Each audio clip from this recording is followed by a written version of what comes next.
Wife मेरी वो expire हो चुकी थी। वो 3 बार वो चेन स्लिप की है और बार बार उसको झटके लगे हैं और डंपर को। तो प्रॉपर इस रेस्क्यू जो है ना वो क्रेन वाले अमले ने नहीं किया है। बाकी 1122 वालों की हिम्मत है, उन्होंने काफ़ी साथ दिया। अल्लाह पाक आपको सब्र दे। अल्लाह पाक आपको सब्र दे। आजमाइश है अल्लाह की तरफ से, आपकी नेक बीवी थी, अल्लाह पाक उनको जन्नतों में बेशक वो हाफिजा थी, कुरान की तालीम देती देती इस दुनिया से वो चली गई। चली गई है। मैं वहाँ पे पहुँच चुका था, मैं खुद देख रहा था जब उसको ऊपर उठा रहे थे तो वो 3 बार तो उन्होंने हुक डाला है, प्रॉपर हुक नहीं डाला, उसको ग्रिप नहीं डाला तो वो स्लिप कर रहा था। बस वो रक्षा ड्राइवर अभी आधा अंदर आधा बाहर था, वो बड़ी तकलीफ में है। नाजरीन, दिन दहाड़े एक डंपर जो है वो 10 से 12 लोगों को कुचल देता है, लेकिन उसको पूछने वाला कोई नहीं होता। अभी तक ड्राइवर जो है वो मंजरे आम पर नहीं आया, उसकी गिरफ्तारी नहीं हुई। इस हादसे में जो खातून जाँ बहक हुई, उनके खामन मेरे साथ मौजूद हैं, इनसे बात करके जानेंगे। अस्सलाम वालेकुम। वालेकुम अस्सलाम। पहले तो अल्लाह पाक आपको सब्र दे। पूरी कौम जो है वो कल से गम में मुब्तला है। आपकी मिसेस थी?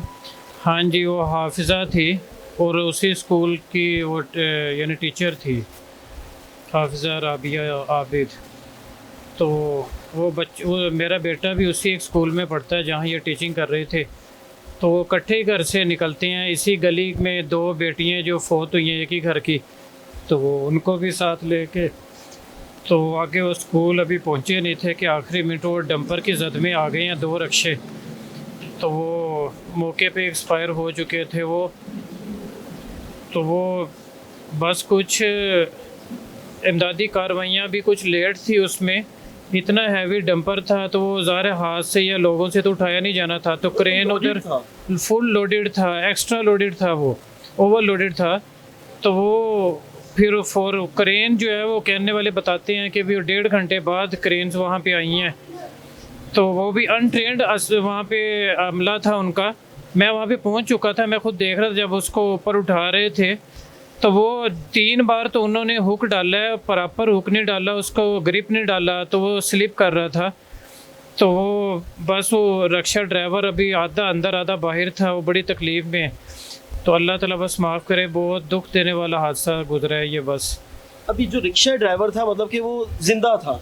वो बेहोश था, लेकिन अभी यानी वो सांसें थी उसमें। तो वो इतना अनट्रेंड अमला था कि वो बार बार क्रेन को ऊपर नीचे करते हुए बिल्कुल, उसने वो जो इसको चेन डाला है ना, तो 3 बार वो चेन स्लिप किया है और बार बार उसको झटके लगे हैं और डंपर को।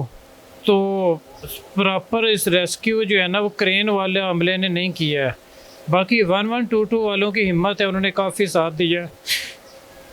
अल्लाह पाक आपको सब्र दे। अल्लाह पाक आपको सब्र दे। कितने आपके बच्चे हैं? 5 हैं। और मैंने देखा कि आपके छोटे छोटे बच्चे हैं सारे। हाँ जी, वो 3.5 साल का बेटा है जो उसी रक्शे में मौजूद था। तो बस अल्लाह का फजल है कि वो बच गया है।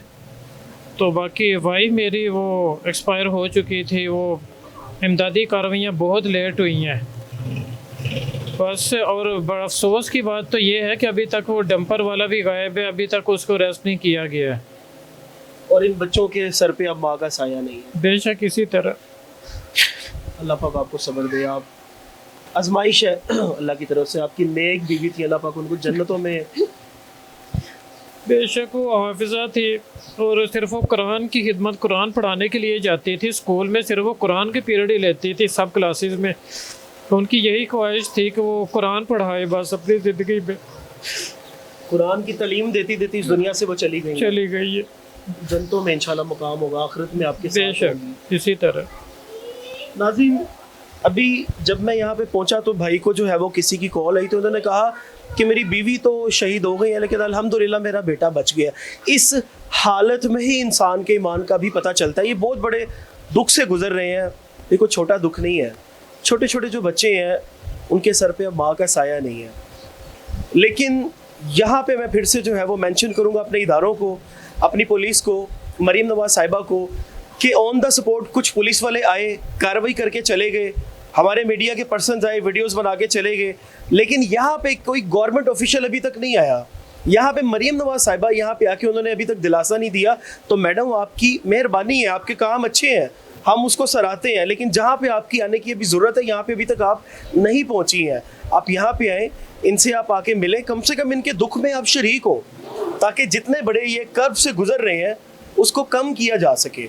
और वो जो ड्राइवर है, अब वो शराब पी के गाड़ी चला रहा था, उसने वो इतना गलत यू टर्न आखिर क्यों लिया? वो वहाँ पे डेली जो है वो लोडेड ट्रक जो है वो 120, 25, 30 की स्पीड में क्यों चलाता था? और स्कूल टाइम के अंदर वो डंपर रोड के ऊपर था क्यों? जी बिल्कुल। इतनी हैवी ट्रैफिक इस टाइम थी क्यों? बिल्कुल ये लोड का टाइम है, सब स्कूलों के बच्चे गाड़ियाँ जा रही होती हैं, तो ये बहुत बड़ी गलती है, इनको कंट्रोल करना चाहिए, वरना इस तरह के एक्सीडेंट अल्लाह माफ़ करे, अल्लाह ना करे, इस तरह से और हो सकते हैं।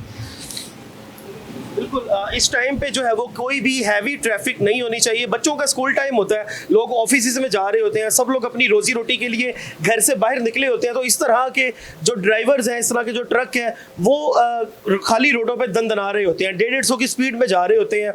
इसको पकड़ के सख्त से सख्त सजा दी जाए, इसको इबरत का निशान बनाया जाए, ताकि बाकी लोगों की जो है वो हिफाजत हो सके। अपने मेज़बान को दीजिए इजाज़त। अल्लाह निगहबान।